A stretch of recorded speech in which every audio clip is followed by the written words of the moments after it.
Luke chapter 19. Luke chapter 19, if you are newer with us this morning, we have been making our way through this gospel sequentially, systematically, chapter by chapter and verse by verse. And this is now my 148th sermon on the Gospel of Luke. I added it up this week and just about fell out of my seat. And you poor people have had to endure all of it. But we do pick it up this morning in chapter 19, and our specific text is verses 11 through 27. A little bit longer of a section than we normally take, but this is all one parable, and so my plan is to keep it together. And this is a somewhat familiar parable of Jesus, but it is a critical one. It has to do with life, it has to do with death, it has to do with eternity, and where it is that a person stands before the God of the universe. And what makes it so pertinent is that every single one of us find ourselves somewhere in this story. We are in this text, all of us. And so the task for us this morning is to figure out where we are and therefore where we stand before the Lord personally. And so let me just begin our time here by reading this text for us just to get us into it, and then we'll work back through it to uncover its meaning and implications for our lives. And so again, this is Luke chapter 19 and verses 11 through 27. Here's what this man records by way of the Spirit. He says, "And while they were listening to these things, Jesus went on to tell a parable. And because he was near Jerusalem, and they supposed that the kingdom of God was going to appear immediately. And so he said that a nobleman went to a distant country to receive a kingdom for himself and then return. And he called 10 of his slaves and gave to them 10 minas and said to them, 'Do business with this until I come back.'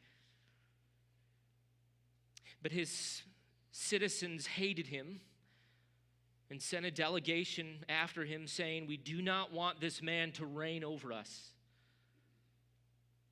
And when he returned after receiving the kingdom, he ordered that these slaves to whom he had given the money be called to him so that he might know what business they had done.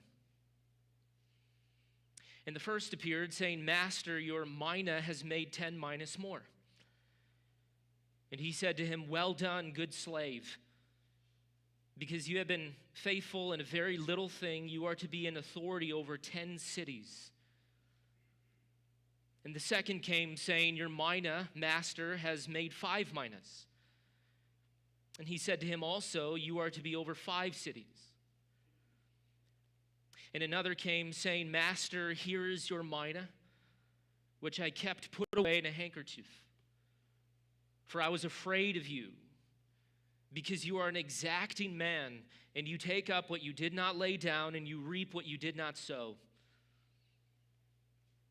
And he said to him, 'Then by your own words I will judge you, you worthless slave. Did you know that I am an exacting man, taking up what I did not lay down and reaping what I did not sow? Then why did you not put my money in the bank, and having come I would have collected it with interest?' And he said to the bystanders, 'Take the mina away from him and give it to the one who has 10 minas.' And they said to him, 'Master, he has 10 minas already.' I tell you that to everyone who has, more shall be given. But from the one who does not have, even what he does have shall be taken away. But these enemies of mine who did not want me to reign over them, bring them here and slay them in my presence.'" Let me begin with a morbid thought for you. This year, 54,662,400 people will die. And one of them might be in this room this morning. That averages out to about 4,555,200 people per month, 1,048,320 per week, 149,760 per day, 6,200 people per hour, which, by the way, is just a little bit sobering to think about. And because that is to say that by the time that we're done with this sermon, and I say amen, well over 6,000 people who are right now alive as we speak will close their eyes for the very last time and come face to face with their Maker. Somebody who's right now in a hospital bed, somebody who's right now getting into a car just hoping to perhaps pick up groceries and totally not expecting it, they will get in their car and be T-boned by a truck before this sermon is over. As you sit in these seats, 104 people every single minute perish, which means then that every single second, 1.74 people breathe their last. Every single second. And for almost all of them, against their will. Nobody plans this. And then they will be confronted immediately with eternity. And they will know in that very first moment what the experience for them will be for the rest of eternity. Come to a parable this morning about the brevity of life and the fact that all of us dwell under the sovereign rule of an eternal Maker. And one day this sovereign King of the universe will demand that we stand before him and give an account. It's Ecclesiastes chapter 12 and verse 7, which you know, the writer there states that a day is coming in which the dust will return to the earth as it was, speaking of your body, and then the spirit will return to the God who gave it. There is a day coming in which your soul is going to be required back by its Maker. So verse 13, so the conclusion, when all has been heard, is to fear God, keep his commandments, for this applies to every person. Why? For God will bring every act to judgment, everything which is hidden, whether it was good or evil. Most important issue in your life right now is where you stand before your Maker as you sit in these seats. Everything else pales in comparison to that issue. Jesus here, he's about to enter Jerusalem. In fact, this is the very final passage before he enters into the city. The travel narrative formally will now be over. This is the very last passage. This is what we've been in for several years, since chapter 9 and verse 51. He's been making his trek toward Jerusalem. It is now over. And so in the very final words of his public ministry, this is what he teaches. In his final words, he will look at this crowd, this sea of humanity, and give one final call to these neutral people to consider their standing before their Maker, before their God and King. Where do they stand? How are they relating to him? And of course, that will be the question for us. How is it that you relate to your God and King in this very hour? Where you stand before Jesus, your Maker? And again, what's important to know is that you're accountable to him whether you want it or not. That is what we'll see in this text. And what's fascinating about this parable is that Jesus draws this story from a real historical event in the life of the Jews.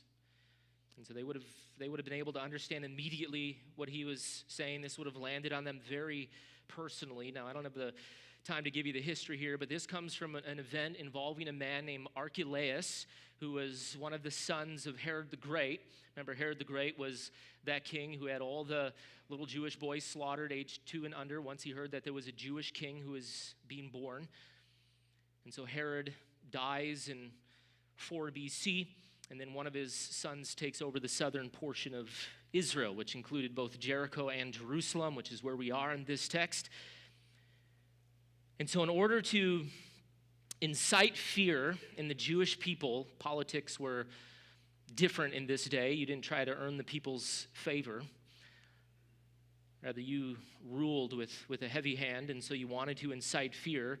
And so in order to incite fear in the Jewish people, he slaughters 3,000 Jews during the Passover.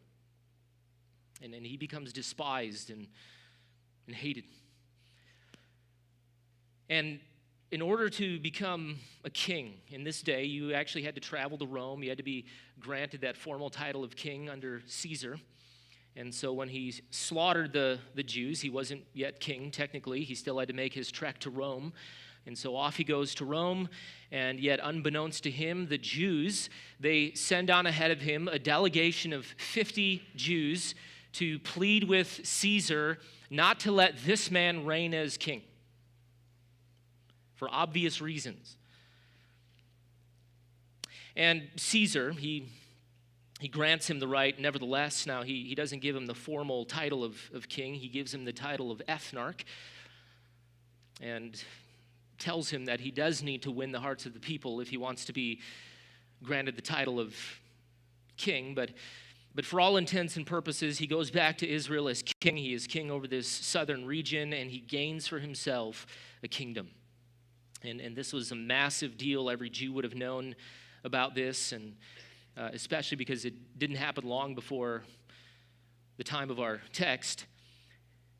And Archelaus, he was known for many things in Israel, especially in Jericho, which remember, Jericho was a beautiful city.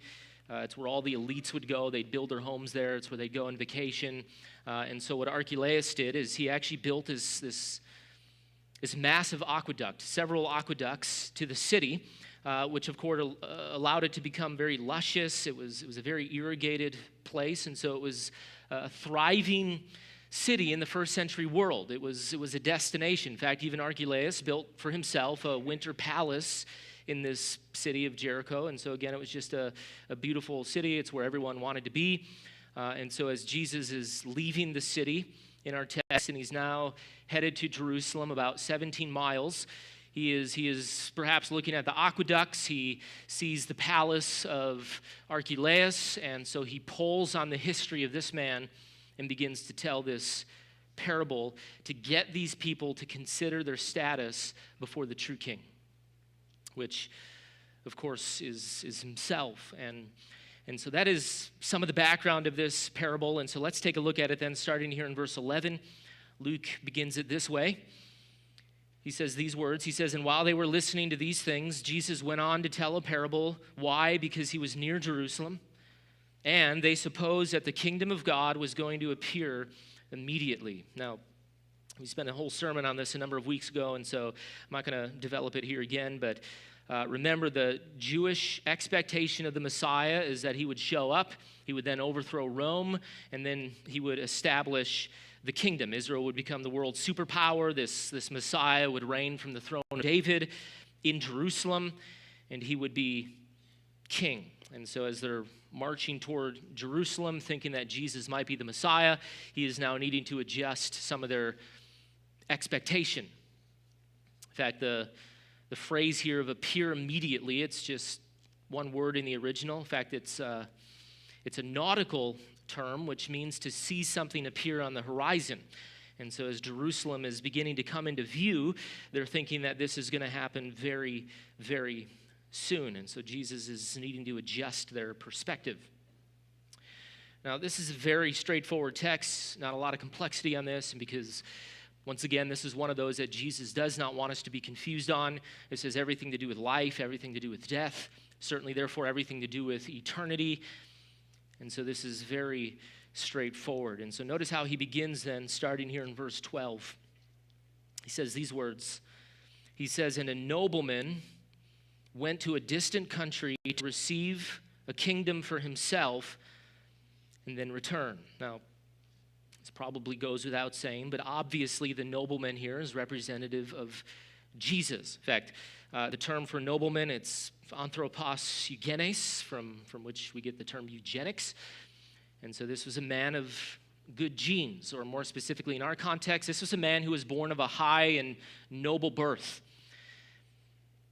And if there was ever a person who was born into this world of noble standing, it was Jesus. He was the heir to the Davidic throne. In fact, he has rights to the throne from a divine perspective because he is the very Son of God. He has rights to the throne from a blood perspective through the lineage of his earthly mother, Mary.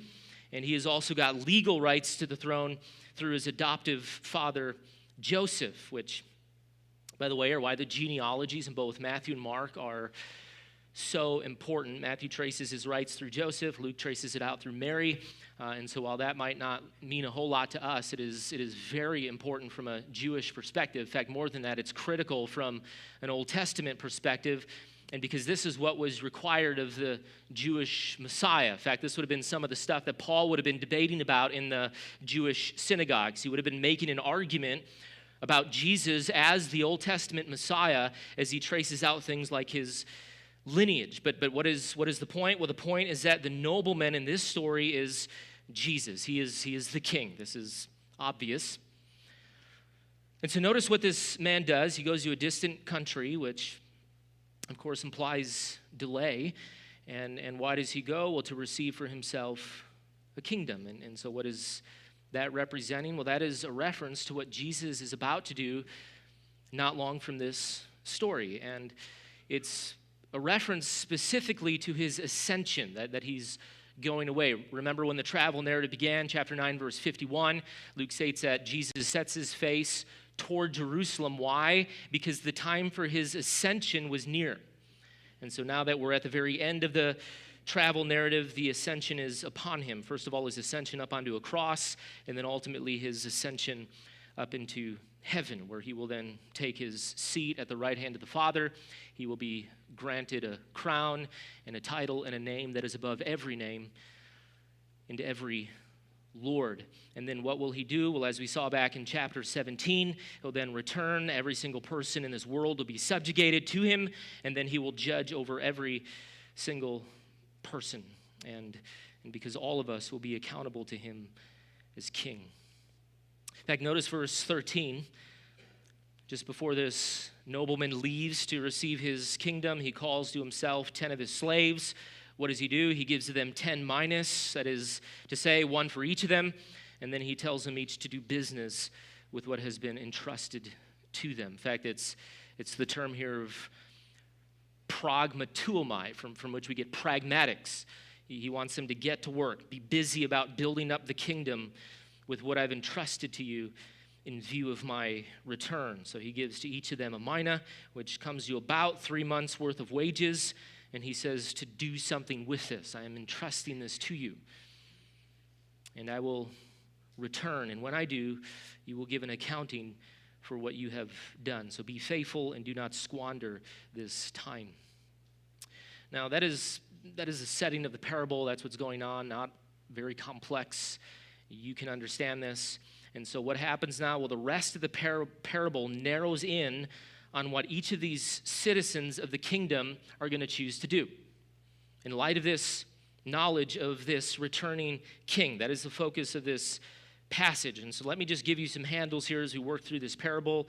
But there are 3 types of people in this story, or 3 categories of people. All 3 of them are citizens. One of the categories, notice, are the king's enemies. That's verse 14. Also, we'll see them in verse 27. And then 2 of them are his servants, which is what will be the content of verses 15 through 26. So we have the king's enemies, verse 14, and then we have 2 more categories, which are his servants, verses 15 through 26. And then among his servants, some of them are faithful, and then one of them is unfaithful, or one of them is, as we'll see, false. So you have here enemies, and then you have the faithful servants, and then you have a false servant. So these are the players in this text. And so again, every single one of us falls into one of these categories. We are all in this text, no exception. And so notice then the first one starting here in verse 14. We are introduced, first of all, to this nobleman's enemies. That is, those who hate this man, those who don't want him to reign over them. Now, again, these are just citizens. Notice that. These are not servants within this man's estate. And so understand the distinction. So they dwell within this broader kingdom, but they're not part of his specific estate. And so they don't belong to him. He is not their master. In fact, notice Jesus here is very careful with his words at this point. These are not people calling this nobleman their master. In fact, notice the faithful servants do call him master. We see that in verse 16 as well as verse 18. And then even the unfaithful or false servant calls him master. We see that in verse 20. But here in verse 14, you have this third category of citizen, and yet they despise this nobleman. They want nothing to do with him. He doesn't own them. They don't belong to him. They don't identify with him. And they protest even the potentiation of his becoming king. And so Jesus he's very careful to label these people in verse 14 as citizens. And so what is their problem about to be in this story? Well, again, their problem is that this nobleman who has no power over them at the moment, and they do not honor him as anything, he is about to become their king. That is their problem. And so what is the point? Well, the point is that it doesn't matter if they're his servants or not. Doesn't matter if they call him master. Doesn't matter if they like him. Doesn't matter if they despise him. Doesn't matter if they want him to be king over them. The reality is that all three of these categories dwell within his broader kingdom. And so if you're a citizen, then in very short order, you're about to belong to him completely. And so what is the point of Jesus? Well, the point is that every single person in this world, whether they like it or not, whether they want it or not, whether they agree with it or not, whether they believe it or not, every single person belong under the purview of his sovereign domain as king. In fact, let me just say here that you may hate Christ. You might reject him as Lord. You might refuse to bow. You might protest his name. You might be one who seeks to slough off his kingly rule over your life and because you don't want him to reign over you. But the truth is, hear this, the truth is he owns you. He owns you. And he is sovereign over you. In fact, you might be an atheist. You might say you have no king. You might try to deny him. You might try to convince yourself intellectually that he doesn't exist. You might be a Buddhist. You might be a Muslim. You might be a Hindu. You might be some kind of spiritualist who worships your own God and rejects the exclusivity of Christ and the singular lordship of Christ. But it doesn't matter. The reality is that he owns you. And why? Well, because you are his creature. And you dwell as a citizen within his kingdom called creation. And so whether you acknowledge him or not, you live and you dwell under his sovereign, supreme rule as king of this universe. If you exist this morning, he owns you. And you might say, well, I didn't ask for that. I didn't agree to that. Well, it doesn't matter. Why? This isn't a democracy. This is a theocracy. God is king. And what you need to understand about that is that he does whatever he pleases. Psalm 115 and verse 3 says this, our God is in the heavens and he does whatever he pleases. Why? That is what it means to be God. And so he doesn't need the permission of a mere creature for anything. In fact, this is exactly what Paul was getting at in that famous account in which he was talking to a bunch of Greek philosophers on Mars Hill in Acts chapter 17.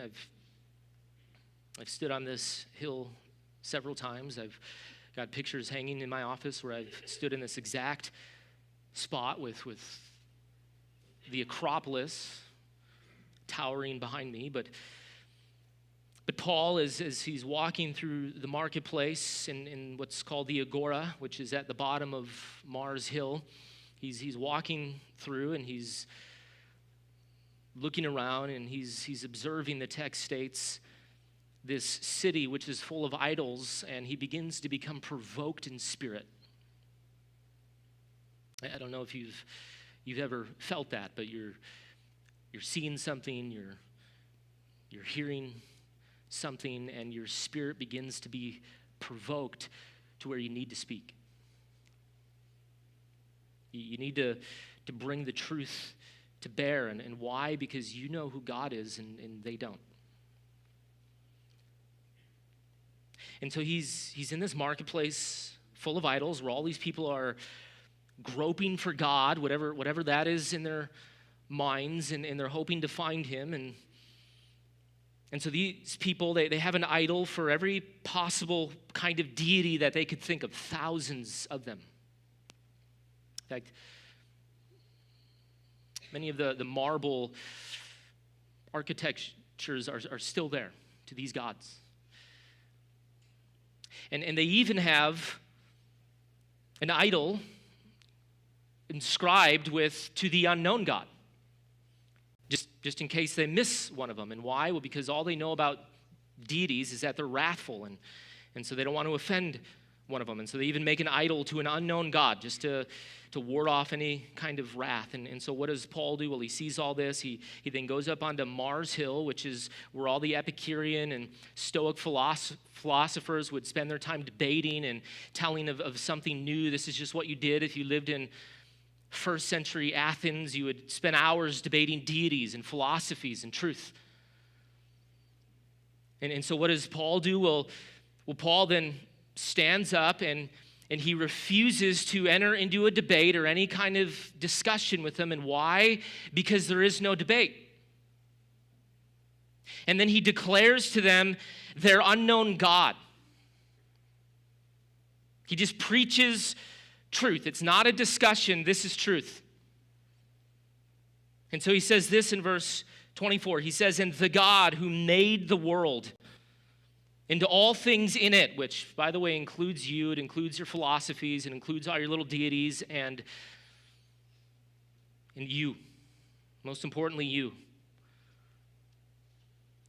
But the God who made this world and all things in it, since he is Lord of heaven and earth, he does not dwell in temples made with hands, nor is he served by human hands as though he needed anything, since he himself gives to all people life and breath and all things. And he has made from one man every nation of mankind to live on all the face of the earth, having determined their appointed times and even the boundaries of their habitation. You are where you are this morning because God said so. Verse 28, "For in him we live and move and exist." Well, this is a trump card. They had a deity for everything: water, fire, earth, disease, sickness, love. What does Paul do? Well, Paul comes along, and instead of debating these created so-called demigods whose only power is to just sort of manipulate creation as merely created beings themselves who exist within the creation, he just sweeps all of that off the table and declares immediately Jesus as creator, this unknown God. And so you want to debate about the many so-called gods whose only power is to manipulate creation? Well, fine, but let me tell you about the one who made creation. He is Lord. He is sovereign over all of it. And why? Because he is the eternally existent creator, and there is only one. In fact, it's why Paul goes on in Philippians chapter 2, for example, and says that it's for this reason then that God has highly exalted him and bestowed on him, Jesus, the name which is above every name. And why? Well, so that at the name of Jesus, every knee will bow of those who are in heaven and on earth and under the earth, and that every tongue will confess Jesus Christ as Lord. What is the point? What is Jesus getting at in this parable? The point is that he doesn't actually need you to become a believer. He doesn't actually need you to in some way affirm his deity, to make him Lord of your life. He doesn't need you to be willing to be his servant. Rather, the truth is that he is Lord over all of us, whether we like it or not.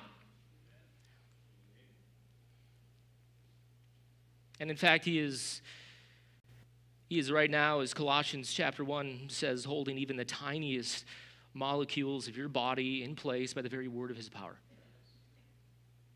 As not only your creator, but your sustainer. In fact, I was telling somebody the other week that about a decade ago, I had to get a echocardiogram because I've got a heart thing. But as I saw the valves of my heart opening and closing on a screen, my immediate thought was that every single one of us are barely alive. Those little tiny pieces of flesh just working constantly. And they're so small. And I don't tell them to do it, they just do it. They don't open and close by my permission. I don't will anything. I have absolutely no control if they all of a sudden decide to just stop. And so I saw those little valves, and I'm not a doctor, what do I know? But my immediate thought was, there's got to be so many things that can go wrong with those little valves. And yet there they are, just faithfully opening and closing, and yet I still am over a decade later, and they've been doing it this whole time. They do it while I eat, they do it while I sleep, they do it while I preach. And why? Well, because God is determining to sustain them in his wonderful providence and design, and yet when he says no more, I'm no more.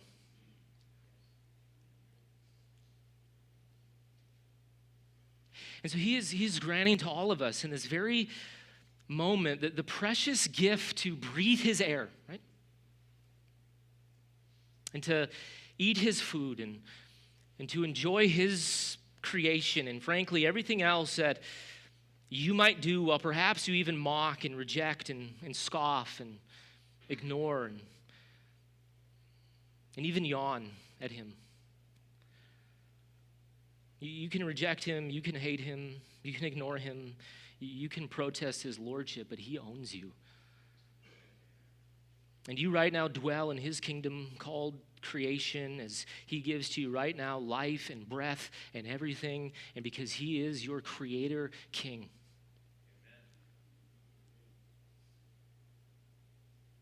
And so regardless of whether or not these people here in verse 14 are servants, they nevertheless dwell in his kingdom over which this man is about to be king.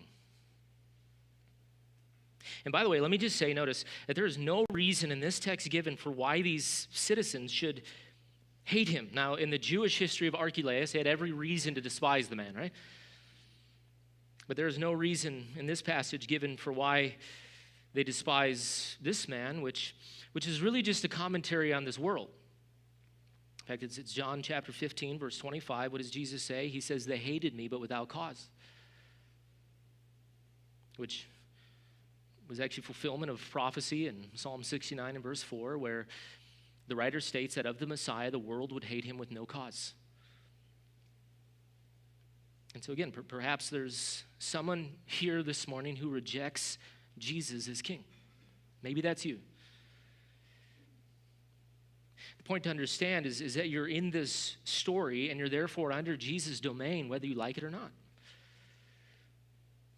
Just as the Jews couldn't keep Archelaus from coming back as sovereign over his kingdom, so also those who hate Christ can't resist it either. In fact, it's going to end very badly for them, which is what we'll see in verse 27. So maybe this is you this morning. You are in this parable, and this is you. But maybe you're somewhere else in this story. Maybe you're one who does profess to follow Jesus as Lord. And so notice the next category of people, verse 15. Jesus says this. He says, and when he returned after receiving a kingdom, which is actually a reference here to his second coming, but when he returned after receiving the kingdom, he ordered that these slaves to whom he had given the money be called to him so that he might know what business they had done. What is that? Well, that is a reference now to the judgment, right? In fact, this is sort of like what we see in Revelation chapter 19, for example, where Jesus returns on a white horse and inscribed or tattooed on his thigh is the name King of Kings and Lord of Lords, which of course speaks to his absolute supremacy. He is Lord above every Lord and King over every king. And then the text there goes on to state that out of his mouth comes a sharp sword with which to judge the nations, right? And the fact that it's coming out of his mouth speaks to the fact that he will judge by virtue of his word. And so when he returns, he's going to come with his judgments. That's the point. And so the man here, notice in verse 15, he returns, but then calls for his servants to give an account. And what you should observe here is that his judgments, don't miss this, begins with who? The servants, right? Which again is to say what? Well, that judgment begins always with the household of God. Do not miss that. So notice he does not first call for the enemies, but he calls for his own. Those who profess him as Lord, Master. And so in verses 16 through 26, it's very simple, but the scope of accountability here doesn't fall upon the enemies. From verse 14, again, that's going to happen in verse 27, but rather the judgment here is upon the servants, these who were given the minas to build up the kingdom. Who is this in practice? Well, this is any professing Christian who calls Jesus Master, Lord. Any professing Christian who's been entrusted with the gospel. In other words, building off of last week with the story of Zacchaeus, which by the way, is why he says in verse 11, notice, that while they were listening to these things, well, what things? Well, the whole interaction was Zacchaeus. And so again, what is the point? Well, that just because you're in possession of the mina or in possession of the gospel, which is what the mina represents, that is not what indicates as to whether or not you're a true servant. In other words, it's not an issue of whether or not you have the gospel. It's not an issue of whether or not you understand the word of God. Rather, the issue always comes down to what the gospel or the word of God is doing in your life and through your life. Or again, just to put it simply as it did last week, what is your life producing? That is the question. And so notice the two kinds of servants in this text, two categories of people in possession of the mina, several self-professed followers in possession of the gospel, two of them faithful, one of them false.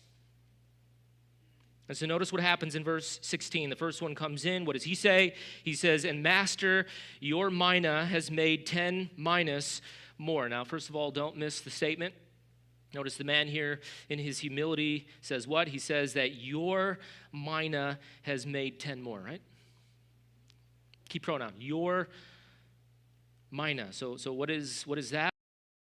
It's to the fact that any fruit produced in the Christian life is ultimately a result of who?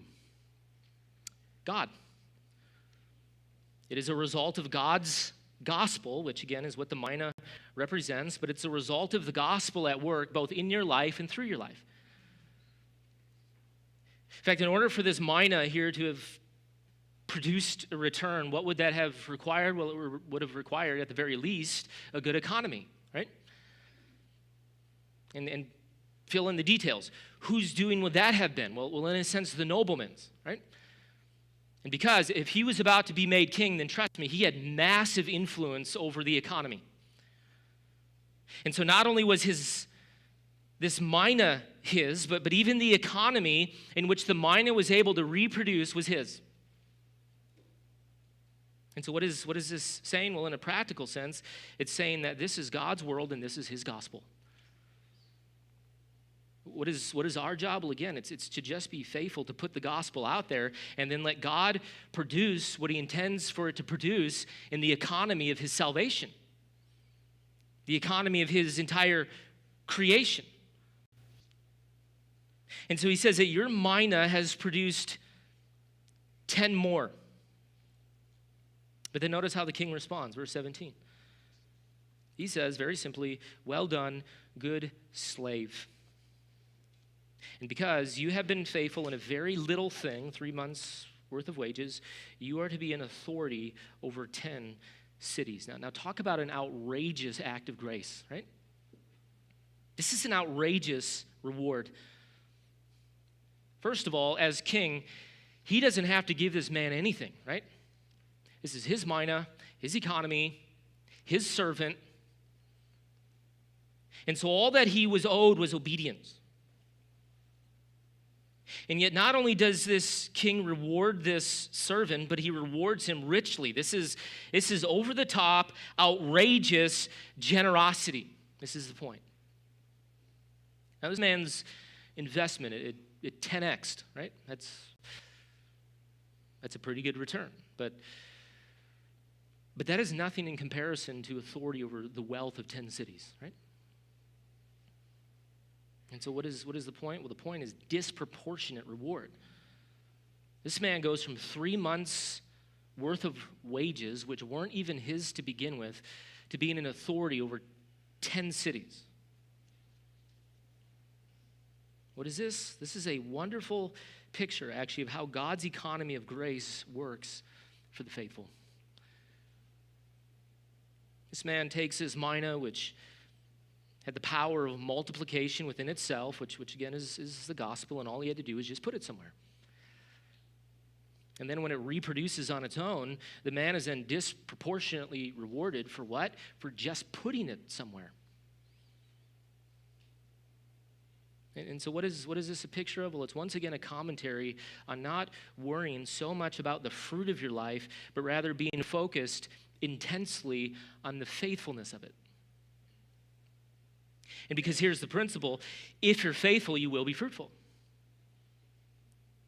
In fact, let me just say that the only value of looking at the fruit, which is what we've been seeing that we're to do over the past few weeks, but the only value of looking at the fruit is to find out if you're being faithful.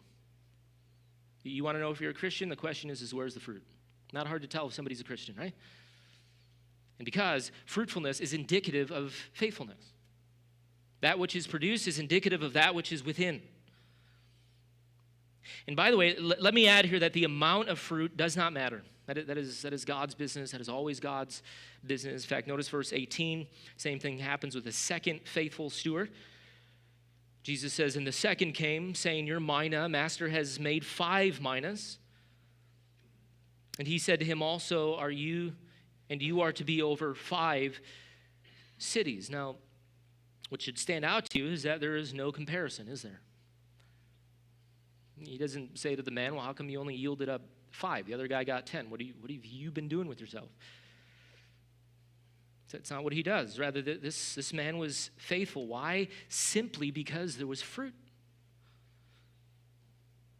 And so he makes no comment on the amount, but just immediately gives to him as well a vastly disproportionate reward. And so 2 servants, both faithful, differing fruits, but both receiving disproportionate rewards. They were faithful, and so maybe this is you here this morning. Maybe this is where you find yourself in this story. But then notice verse 20. We meet now the unfaithful. Here's the unfaithful steward. And so notice Jesus says this. He says, "And another came, saying, 'And master, here is your mina, which I kept put away in a handkerchief.'" Now, first of all, it is important to know that the term here for another, where he says that another came saying, it's a very important word, and because it is not the word allos in the Greek, which means another of the same kind. Rather, it's the term heteros, which means another of a different kind. And so Jesus is explicit here. He uses the term heteros. And why? Well, because the point is that this is a servant, but of a completely different category. And so what is he? Who is he? Well, he too is viewing himself as a servant, just like the previous two. But the reality is that he is a fraud. He is false. And he is false, evidenced by what? His fruitlessness. And so what does he say? Verse 20, he says, "And master, here is your mina. I have kept it put away in a handkerchief." Who is this man? Well, this man is like many who profess to follow Christ and even call him Lord and call him Master. They're in possession of a mina. They're in possession of the gospel.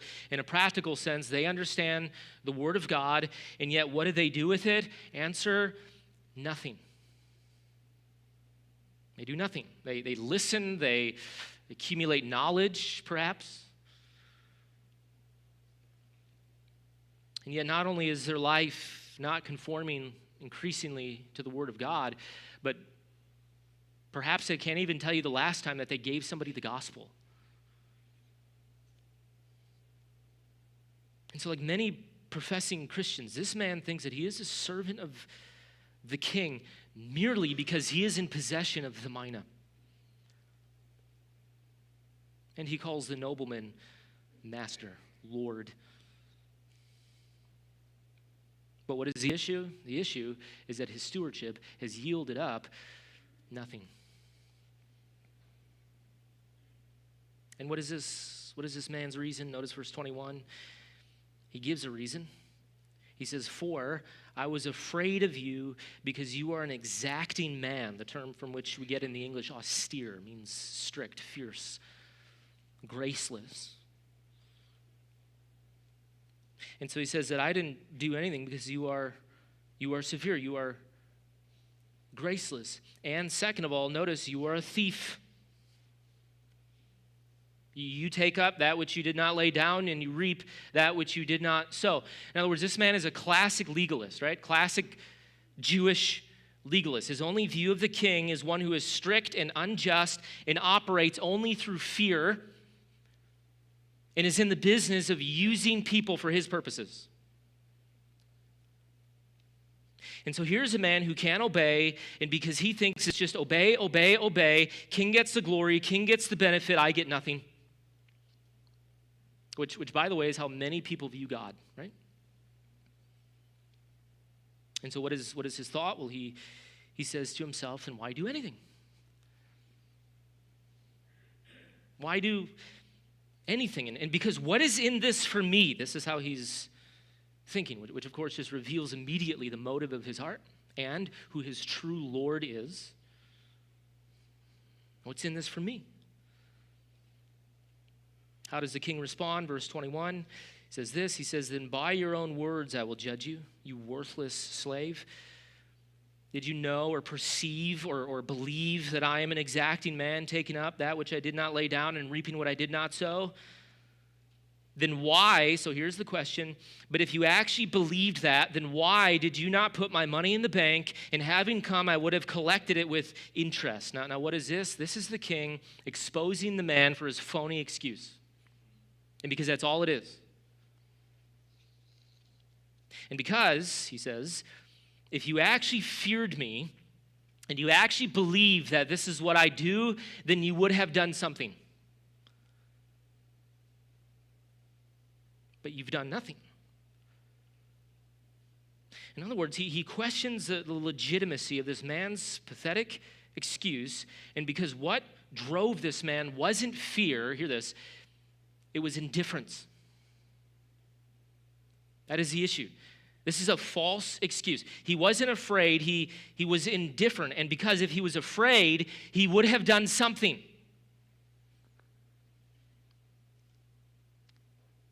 And so what the king here knows is that this man is just a neutral, half-hearted, would-be servant who has no interest in him or his kingdom and concern only for self.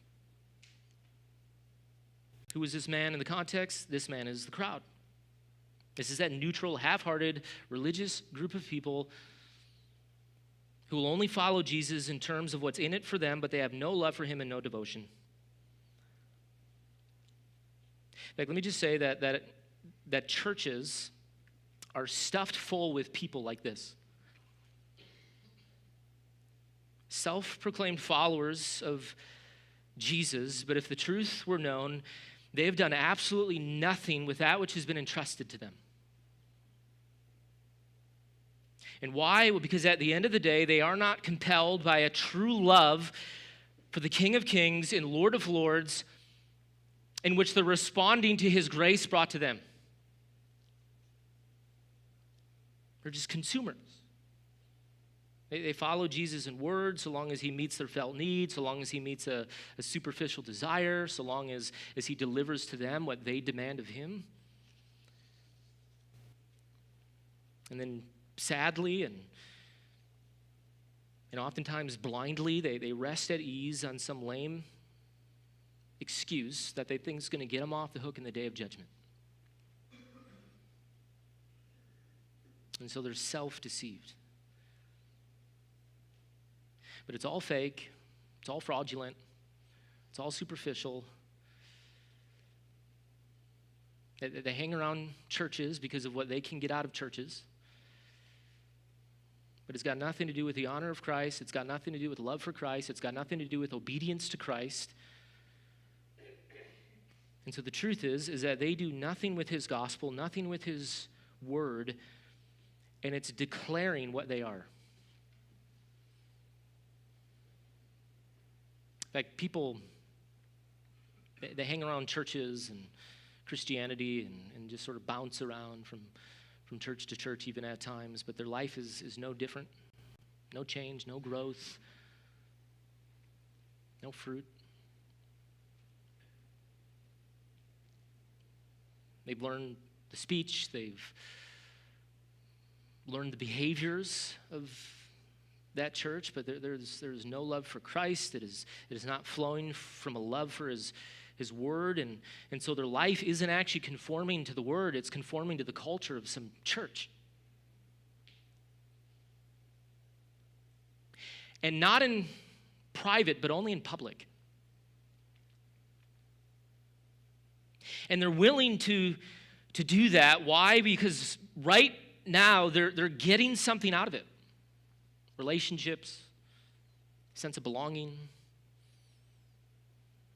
money, as they benefit off the generosity of well-meaning Christians. This is many people. Many people who will say, Lord, Lord.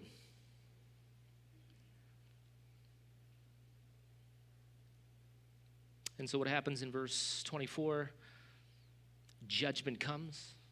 Notice Jesus says this. He says, then he, the king, said to the bystanders, perhaps the 7 other servants, take the mina away from him and give it to the one who has 10.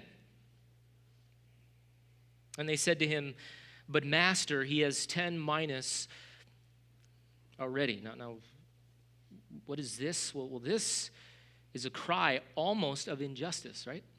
Verse 25. They say